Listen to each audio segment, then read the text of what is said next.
الحمدللہ رب العالمین والصلاة والسلام علی سید المرسلین اما بعد۔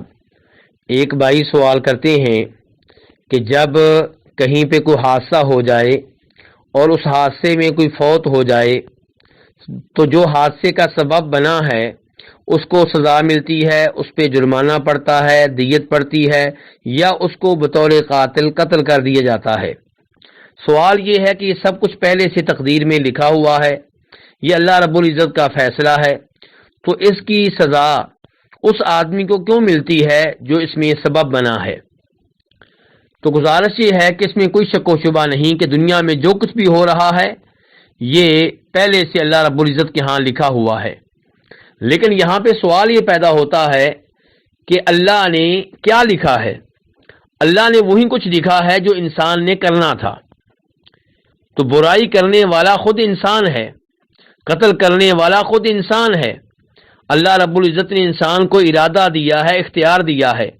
آج بھی آپ دیکھ لیں، کوئی انسان نماز کے لیے اٹھنا چاہے تو وہ اٹھ سکتا ہے، اس کے پاؤں حرکت کریں گے، اس کا جسم اس کا ساتھ دے گا۔ اور اگر وہ مسجد کی بجائے کسی سینما میں جانا چاہے تو تب بھی اس کے اعضاء اس کا ساتھ دیں گے۔ تو انسان کو اللہ نے ارادہ دیا، اختیار دیا، اسی لیے ان چیزوں پہ انسان کا حساب کتاب ہے۔ جہاں پہ انسان کا ارادہ نہیں ہے، اختیار نہیں ہے، وہاں اس سے حساب کتاب بھی مطلوب نہیں ہے۔ مثال کے طور پہ کسی انسان سے یہ نہیں پوچھا جائے گا کہ تمہارا رنگ کالا کیوں تھا، تمہارے ہاتھ راشے کی وجہ سے کانپتے کیوں تھے۔ ایسے ہی اللہ رب العزت نے سوئے ہوئے انسان سے عبادات جو ہیں وہ اٹھا لی ہیں۔ یعنی کہ اگر کوئی انسان نماز کی نیت سے سویا ہے لیکن فجر کے ٹائم اٹھ نہیں سکا، جاگ 9 بجے آئی، 10 بجے آئی، تو اللہ رب العزت اس سے یہ سوال نہیں کریں گے کہ فجر کی نماز تو نے جماعت کے ساتھ کیوں نہیں ادا کی۔ لیکن جہاں پہ انسان زندہ ہے، جاگ رہا ہے اور جو عمل کیا ہے اس میں اس کا ارادہ اور اختیار ہے، وہاں پہ حساب کتاب بھی ہے۔ کسی کو قتل کرنا، کسی کو گولی مارنا، اس میں انسان کا ارادہ ہوتا ہے، اس کا اختیار ہوتا ہے، اسی لیے اس پہ حساب کتاب ہے۔ اور اللہ رب العزت نے تقدیر میں وہی کچھ لکھا ہے جو انسان نے کرنا تھا۔ ایسا نہیں ہے کہ اللہ نے پہلے نعوذ باللہ بغیر علم کے لکھ دیا ہو اور اب انسان سے یہ مطالبہ کیا جا رہا ہو کہ چونکہ میں لکھ بیٹھا ہوں اس لیے تم نے میرے لکھے ہوئے کی لاج رکھنی ہے اور اسی کے مطابق کام کرنا ہے۔ ایسا نہیں ہے، انسان مجبور محض نہیں ہے۔ اللہ کا چونکہ علم کامل اور مکمل ہے، اللہ کو پہلے سے معلوم تھا انسان کیا کرے گا، اللہ نے وہی کچھ لکھا ہے، اور اللہ کا لکھا ہوا غلط ثابت نہیں ہو سکتا، کیونکہ اللہ کے علم میں کوئی کمی نہیں ہے، کوئی عیب نہیں ہے، کوئی نقص نہیں ہے۔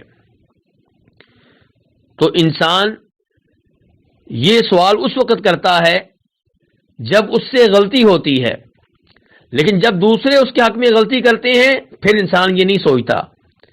جب میرے کسی بیٹے کو قتل کر دیا جائے، میرے کسی بھائی کو قتل کر دیا جائے، وہاں پہ میں نہیں سوچتا کہ قاتل کا کیا قصور ہے، تقدیر میں لکھا ہوا تھا، جاؤ اس کو چھوڑ دو۔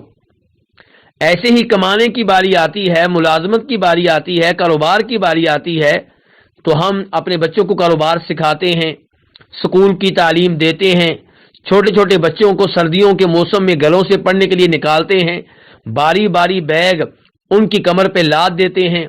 تب یہ نہیں کہتے کہ ان کو سردی میں مارنے کی کیا ضرورت ہے، اتنا بوجھ لادنے کی کیا ضرورت ہے، جو کچھ تقدیر میں لکھا ہوا ہے وہ ان کو مل جائے گا۔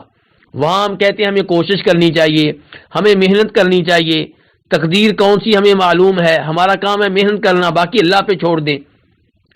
تو یہی کچھ صورتحال وہاں پہ ہے جہاں انسان غلطی کرتا ہے، گناہ کرتا ہے، اللہ کا حق جو ہے وہ جو ہے نہیں دیتا، یا کسی انسان کا حق نہیں دیتا، وہاں پہ بھی یہی معاملہ ہے۔